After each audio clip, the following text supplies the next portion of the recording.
Romans 11, verses 1 through 18.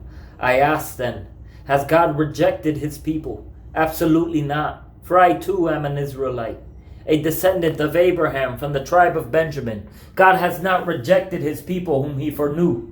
Or don't you know what the scripture says in the passage about Elijah? How he pleads with God against Israel. Lord, they have killed your prophets and torn down your altars. I am the only one left, and they are trying to take my life. But what was God's answer to him? I have left 7,000 for myself who have not bowed down to Baal. In the same way then, there is also at the present time a remnant chosen by grace.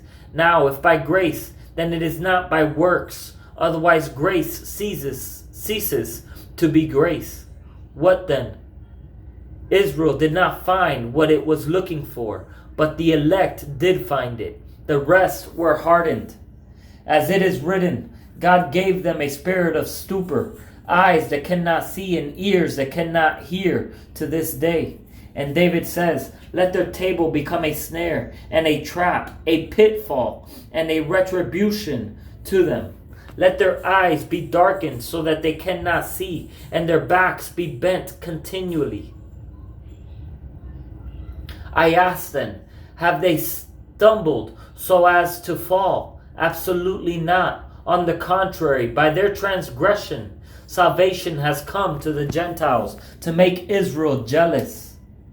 Now, if their transgression brings riches for the world, and their failure riches for the Gentiles, how much more will their fullness bring? Now, I am speaking to you Gentiles. In so far as I am an apostle to the Gentiles, I magnify my ministry, if I might somehow make my own people jealous and save some of them. For if their rejection brings reconciliation to the world, what will their acceptance mean but life from the dead? Now, if the first fruits are holy, so is the whole batch. And if the root is holy, so are the branches.